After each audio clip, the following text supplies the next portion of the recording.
La sangre se había secado formando un fino hilo marrón a lo largo del cuarzo blanco.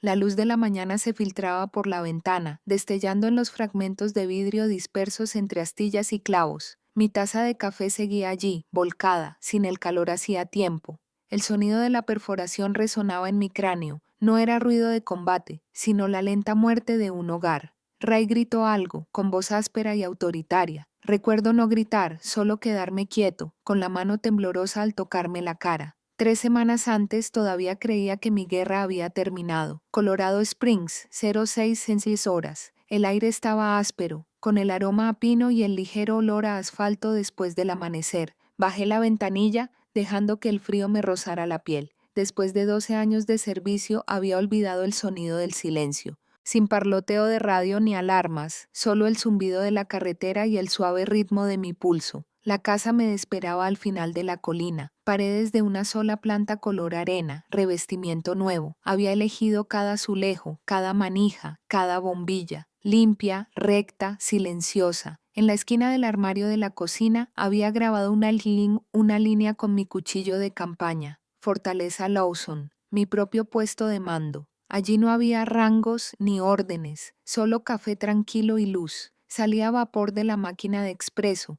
La luz del sol iluminaba la encimera de cuarzo, un resplandor blanco y nítido, el mismo brillo frío que los monitores de Ramstein. Había pasado noches allí rastreando datos enemigos a través de túneles encriptados, escuchando las alarmas que hendían la oscuridad. Ahora solo se oía el susurro del agua hirviendo y el zumbido de la nevera. Pensé que había cambiado el caos por la paz. Mi teléfono vibró. De parte de mamá, Ray y Kimber están en un aprieto. ¿Podrían quedarse contigo un rato? Solo hasta que se tranquilicen. Somos familia. Me quedé mirando la pantalla. Una gota de leche se derramó por el borde de la taza, extendiéndose como una pequeña herida en la encimera. La limpié con el borde de una toalla y luego escribí temporal. Volví a leer la palabra. Sonaba firme y definitiva, pero yo sabía que no era así. Nada que empieza con temporal se mantiene así. Afuera, en el césped, una cometa de niño revoloteaba en una vieja. Las estrellas y rayas se habían desvanecido por el sol. Una ráfaga de viento la atrapó, rompió la cuerda deshilachada y la hizo girar hasta que se enganchó en mi cerca. Me acerqué, recogí el hilo suelto y lo observé mecerse con la brisa. No lo sabía entonces, pero en unas semanas todo lo que había construido se desharía como esa cuerda. Después de 12 años de uniforme, creí reconocer al enemigo. Me equivoqué. 2 días antes de la fecha acordada, el primer sonido que rompió mi silencio matutino no fueron pájaros ni viento. Era el chirrido de un motor diésel. A través de las persianas vi una camioneta gris parada en mi entrada, con el escape resonando en el frío. Un segundo después, portazos, voces alzadas, risas infantiles se mezclaban con el roce de herramientas metálicas. Kimber salió primero, con gafas de sol y perfume al amanecer. Detrás de ella, Derek Cole, su marido, un constructor corpulento que cargaba una caja de herramientas tan pesada que podía dejar clara su postura. 2 niños salieron corriendo tras ellos, arrastrando dinosaurios de plástico por mi camino de grava. ¡Sorpresa! La voz de Kimber se oía con demasiada facilidad, demasiado práctica. Llegamos temprano, el tráfico mejora entre semana. Abrí la puerta justo cuando un cigarrillo pasó rozando mi cerca y cayó al césped. Uno de los hombres de Derek se apoyó en las botas de la camioneta, lleno de barro, y echó humo hacia mi porche. Dentro el aire cambió. El tenue olor a cera de cedro se ahogó bajo el aroma a colonia barata y comida rápida. Kimber dejó su bolso en mi encimera como si estuviera reclamando territorio. Ya sabes, dijo, mirando alrededor de mi cocina, este lugar es bonito, pero se siente un poco frío. Quizás podría ayudarte a remodelarlo para que parezca más rústico y menos hospitalario. Apreté la mandíbula. Que nadie toque la cocina, dije en voz baja. Esa zona es militar. Se rió como si fuera una broma, quitando el polvo imaginario del cuarzo. Sigue tan serio, capitán. Necesitas calor en tu vida. Afuera, el equipo de Dererick empezó a descargar cajas, latas de pintura, sierras, madera contrachapada. El sonido del metal resonó por el pasillo, nítido contra la calma que había construido. Al mediodía, la mesa del comedor había desaparecido bajo taladros y planos. Mi taza de café estaba encajada entre una llave inglesa y una caja de clavos. Kimber tarareaba una canción pop mientras pasaba el dedo por el teléfono en una de mis sillas. Ray apareció sobre las 3, sin mensaje, sin llamar, solo el repiqueteo de sus botas en mi porche y el brillo de su uniforme de coronel retirado en la luz. Necesitaba ver al nieto acomodado, dijo, tomando mi silla sin esperar palabra. La casa se siente mejor con la presencia de un hombre. No discutí. Fui a mi oficina, cerré la puerta y abrí el monitor de seguridad. Las cámaras se encendieron. Porche, cocina y garaje. Rostros se movían por los fotogramas, riendo, tocándose, reordenándose. Observé en silencio, con las manos firmes sobre el escritorio. Toda invasión empieza con permiso. Yo acababa de dar el mío. Al final de la primera semana, el sonido de su presencia se había instalado en las paredes. Risas que no eran mías, el ruido sordo de las botas, el chillido agudo de los niños corriendo por los pisos de madera. El aire olía a disolvente de pintura y comida barata para llevar. Mi casa había adquirido un nuevo ritmo y ya no era mía. Empezó una mañana con la voz de Kimber resonando por el pasillo, demasiado alegre, demasiado fuerte. La seguí hasta la cocina y me quedé paralizada. Había un trípode en la esquina, con la luz del anillo brillando contra mis armarios. En la pantalla de su teléfono vi las palabras: remodelación del hogar, episodio 1. Sonrisa B, gritó. A la gente le encantan las historias militares mezcladas con la vida doméstica. La miré fijamente, el suave reflejo de su luz del anillo rebotando en el cuarzo que una vez había pulido como si fuera un arma. Apágalo, dije. No alcé la voz, no hacía falta. Ella rió, echándose el pelo hacia atrás. Tranquila, es solo contenido. Deberías sentirte halagada. Conseguirás seguidores con esto. Detrás de ella, el equipo de Dererick se había apoderado del garaje, cerrando madera y aplicando pintura. El compresor de aire rugió, ahogando mis pensamientos. Cuando lo revisé más tarde, 2 de mis equipos de servidor de campo, de mi trabajo en el ejército, estaban cubiertos de una capa de polvo blanco. Los limpié lentamente. El polvo fino se me pegó en los dedos. En la cena, Ray se sentó a la cabecera de la mesa. Había traído su vieja chaqueta de uniforme, con el metal aún prendido, como recordatorio del rango que ya no ostentaba. Me miró por encima de su vaso de cerveza, con la mirada fija y una leve sonrisa burlona en la comisura de los labios. «Llevas ese uniforme y crees que te da autoridad», dijo. «Pero esto es un hogar, no una base. Aquí doy las órdenes». No respondí. Simplemente tomé el vaso que tenía delante, lo levanté hasta la mitad y lo dejé sin beber. El silencio tras sus palabras fue más fuerte que cualquier discusión. Esa noche no pude dormir. Las paredes temblaban al ritmo de los ejercicios y la mala música. Me senté en mi escritorio, abrí la cámara de mi portátil y hablé en voz baja en la oscuridad. «Esta ya no es mi casa», dije. «Es una zona ocupada». En el monitor, la señal de la cámara de mi cocina parpadeaba. Kimber estaba allí de pie con una cinta métrica, trazando las líneas de la encimera, sonriendo como una ladrona, sopesando su próximo movimiento. La luz sobre ella emitía un leve y constante zumbido en el silencio, y comprendí que no se habían mudado, se habían apoderado. El domingo llegó tranquilo y pálido, el tipo de amanecer que debería haber olido a café y pino. Conducía de vuelta desde Fort Carson. El zumbido de la carretera contrastaba suavemente con la quietud. Mi turno había terminado temprano. Quería una hora, solo una hora, a solas en mi casa antes de que el caos se desatara. Pero a 2 cuadras de distancia oí el ritmo de taladros metálicos y constantes que resonaban en la calle. Se me encogió el estómago antes de que pudiera reaccionar. Aparqué junto a la acera. Desde donde estaba ya podía ver a través de la ventana de la cocina el movimiento del polvo y la luz que se reflejaba en el metal. La puerta principal estaba entreabierta. El olor a serrín golpeó primero, denso y agrio. Entonces los vi. Ray estaba junto al mostrador, con la camisa empapada en sudor, oscureciendo la tela. En sus manos, un martillo. Cada golpe resonaba contra la pared donde solía estar mi salpicadero. Kimber se apoyó en la puerta, con los brazos cruzados, la voz aguda como el sonido de azulejos al romperse. «Más fuerte, Rey. Necesita aprender a compartir». Algo dentro de mí se enfrió como si alguien hubiera apagado un interruptor.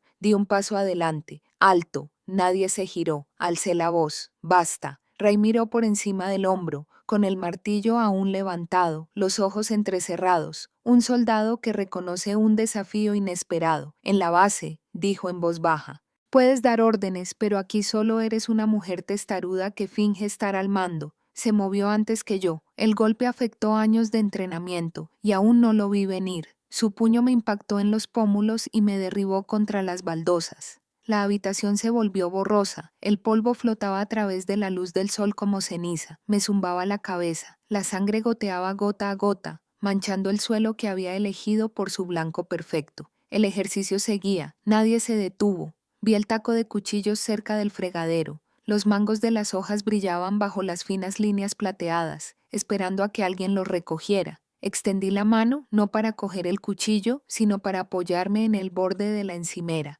Las cámaras seguían grabando, las había instalado por seguridad. No sabía que grabarían una guerra. Me quedé en silencio, conteniendo la respiración. Nadie me miró, ni siquiera él. Caminé hacia la puerta paso a paso, sintiendo el sabor a sangre y serrín en el aire. Afuera, el sol de la mañana era cegador. El mundo volvió a quedar en silencio. La mañana que salí, el aire era tenue y azul. Conduje sin las luces de la radio, cortando la oscuridad como una cuchilla. Mis mejillas aún me dolían, pero la hemorragia había parado. El silencio dentro del coche era más pesado que el dolor. Era concentración. Para cuando llegué a Fort Carson, el cielo había empezado a palidecer. El guardia de la puerta me reconoció y me saludó, pero su mirada se posó en el moretón. No le di explicaciones. Nunca lo hice. La mayor Lydia Brooks ya estaba esperando en la oficina del HAC, con un café en la mano y el pelo recogido como siempre lo llevaba durante las reuniones informativas. Me miró una vez, sin preguntas, solo entendiendo. Cuéntame todo lo que dijo. Lo expliqué como un informe de misión, marcas de tiempo, imágenes, nombres, acciones. No alcé la voz. Cada palabra impactó como un clavo clavado en la madera. Lydia se inclinó hacia adelante, golpeando la mesa con el bolígrafo. Entonces lo llamaremos Operación Justicia. Lo dividimos en 3 ramas. El agente especial de investigación C, Miguel Torres, se encargaría. Un hombre tranquilo y perspicaz. Escuchó mientras describía el golpe de Ray, las órdenes de Kimber, el silencio del trabajador. Pidió la grabación. Le di el disco sin pestañear. Demanda civil. Lydia se hizo cargo. Redactó la denuncia antes del amanecer por agresión, destrucción de propiedad y ocupación ilegal. Su precisión me recordó las tácticas de campo. Cada cláusula, un movimiento en el tablero. La exposición pública fue mía. Llamé a Lindsay Cruz, una corresponsal de guerra a la que ayudé durante un ciberataque en KBL. ¿Quieres la verdad?, pregunté. La tengo grabada. No lo dudó. Durante una semana recopilamos hilos, documentos, fotos, informes médicos, recibos. Cada detalle se convirtió en evidencia. No dormí mucho, pero el cansancio me hacía sentir limpio, útil. Al 7º día llegaron 2 patrullas, un sedán sin distintivos y detrás de ellos una furgoneta de noticias. El equipo descargó en silencio, con las cámaras listas. Cuando Ray me vio salir del coche uniformado, gritó algo sobre traición, sobre la familia. Se le quebró la voz a media frase. Me detuve a pocos metros, con las manos a los costados y la postura inmóvil. Acabas de golpear al agente equivocado, dije. Las cámaras lo captaron. Todas las palabras, el silencio que siguió a la mirada de él cuando le cerraron las esposas. Esa noche, el video se difundió. Justicia para el capitán Lawson brillaba en todas las pantallas. La justicia llegó en fragmentos, no con fuegos artificiales. Un titular a la vez, un eco tras otro en la sala del tribunal, un coronel retirado condenado. Su hermana se enfrenta a la cárcel por un caso de agresión doméstica. No asistía a la sentencia de uniforme. Llevaba una armadura negra de civil. Para entonces el moretón en mi mejilla se había vuelto de un amarillo pálido, un recordatorio, no una herida. Ray estaba sentado con las manos esposadas, los ojos secos y los hombros erguidos como si saludara a un fantasma. Kimber lloró cuando se anunció el veredicto.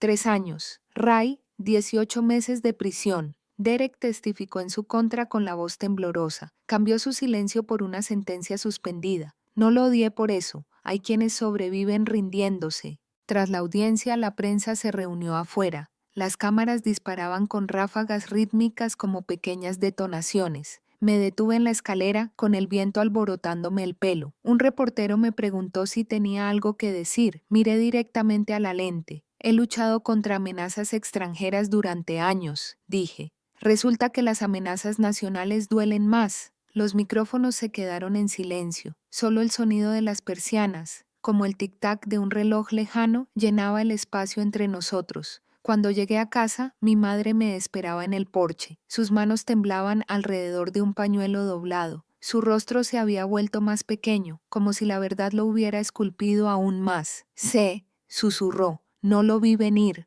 Por favor, perdóname. Quería decirle que ya lo había hecho, pero la verdad era más pesada que el perdón. No me debes una disculpa, mamá, dije en voz baja. Te la debes a ti misma. Ella asintió, con lágrimas desbordantes pero silenciosas. Por la noche el silencio me oprimía, me despertaba con el leve zumbido del taladro de algún vecino. Mi pecho se encogía antes de que mi mente se diera cuenta. El cuerpo recuerda antes que el cerebro. La doctora Hannah Reeves, psicóloga del ejército, lo llamó trauma de reaclimatación. Habló en voz baja, como si las palabras pudieran activar las alarmas. Construiste tu vida sobre una estructura, dijo. Ahora necesitas construir seguridad donde antes había estructura. Me enseñó a conectar a tierra, tocar la encimera, contar las respiraciones, sentir el suelo. Algunas noches funcionaba. Otras me sentaba en la oscura cocina, trazando la tenue línea donde una vez se secó la sangre, viendo cómo el amanecer subía por los armarios. La sanación no llegaba con ruido, llegaba con la rutina, con pequeños movimientos constantes que reconstruían un mundo. Empecé por la cocina. La compañía de seguros envió un equipo, pero los despedí.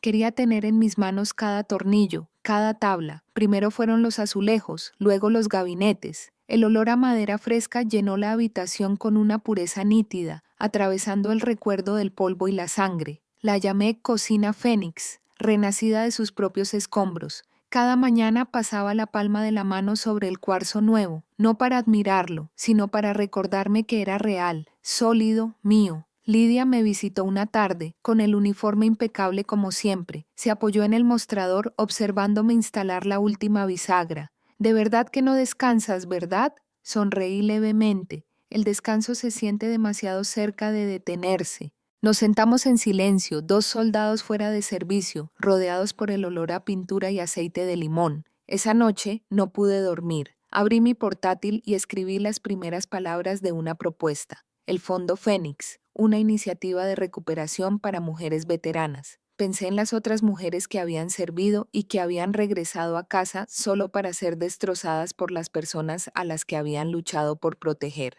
El fondo les daría lo que yo casi había perdido, la prueba de que sobrevivir podía ser un segundo acto. Para la primavera ya era oficial. Lidia se encargó de los trámites legales. Torres se unió como enlace con la investigación. Lindsay Cruz filmó un breve documental. El objetivo no capturó la violencia, sino la calma posterior, la reconstrucción, la determinación. En la ceremonia inaugural, el aire brillaba con la luz del comienzo del verano. Los periodistas se reunieron de nuevo, pero esta vez no hubo caos ni gritos, solo quietud y el leve clic de las cámaras capturando algo que nació limpio. Me paré frente a la casa reconstruida, con la bandera a mis espaldas ondeando con la suave brisa. Mi voz se oía sin fuerza, sin temblor. Intentaron destruir mi hogar, dije. Construyeron mi misión. Los aplausos resonaron, contenidos pero cálidos. Los ojos de Lidia brillaron. Torres asintió una vez. El sol cambió de dirección, reflejándose en mi uniforme de la ASU. Botones plateados de tela azul oscuro brillaban como metales silenciosos. Exhalé lenta y uniformemente. 5 años después me encontraba bajo las suaves luces blancas del auditorio del Pentágono. La sala estaba llena de uniformes, filas de azul oscuro, oliva y caqui. Los metales brillaban bajo las lámparas del escenario como pequeños soles contenidos. Había vuelto a advertir a mi agente de la ley, el mismo del día del arresto, aunque ahora me quedaba diferente, más claro. La pancarta de la conferencia detrás de mí decía: límites y respeto en las familias militares. Las palabras parecían simples, casi inofensivas hasta que las dije en voz alta. El video empezó a reproducir imágenes del Fondo Fénix. Mujeres uniformadas riendo, reconstruyendo casas, de pie, hombro con hombro. Luego, un video mío, 5 años más joven, con los ojos más oscuros, la voz más aguda. Intentaron derribar mi casa. Ellos construyeron mi misión. El público no aplaudió, simplemente observaron, aún con respeto. Ese silencio, ese que no es vacío sino reconocimiento, significó más que cualquier aplauso. Después de la charla, una joven teniente se me acercó, de apenas 25 años, con una postura tensa que no decía nada. «Señora», susurró. «Gracias, mi padrastro», asentí. Nada de palabras. A veces el reconocimiento es el único lenguaje que podemos manejar. En casa, el aire de Maine olía a sal y pino. Mi madre se mudó allí después del juicio. Ahora era voluntaria en uno de nuestros albergues de Phoenix, ayudando a otras mujeres a empezar de cero. Llamaba todos los domingos. Su voz había suavizado los años, suavizando la culpa. Ese invierno recibí una carta, sin remitente, solo un matasellos de la prisión. La letra de Kimber, reconocible, sesgada, impaciente. En una sola página, palabras afiladas, venenosas, una promesa de que terminaría lo que había empezado. Ni me inmuté. Lo leí una vez, lo doblé con cuidado y lo puse en la llama de gas de la cocina. El papel se curvó, se ennegreció y desapareció en la luz. Más tarde, el FBI confirmó que habían interceptado a un intermediario, alguien a quien Kimber había intentado pagar. El caso se cerró sin hacer ruido. Preparé té, mientras la tetera silbaba suavemente detrás de mí. La superficie de la cancha brillaba bajo la luz del techo con una calma inmaculada. En la pared, sobre el mostrador, colgaba una pequeña placa de latón. El honor no se trata de rango, se trata de respeto. La toqué una vez, rozando el frío metal con las yemas de los dedos. El reflejo ya no parecía el de un soldado, sino el de una mujer que había aprendido a mantenerse en pie en paz. Me giré hacia el equipo que filmaba el segmento final de nuestro documental. Una pequeña sonrisa, luego silencio, se desvanece en la oscuridad. Si esta historia te conmovió, tómate un momento para compartir cómo te hizo sentir en los comentarios y dinos desde qué lugar del mundo la estás viendo. Tus historias y voces significan más de lo que crees. No olvides darle a me gusta, suscribirte y unirte a nuestra creciente comunidad aquí en Relative Tension, donde cada historia nos recuerda que la fuerza a menudo surge en el silencio.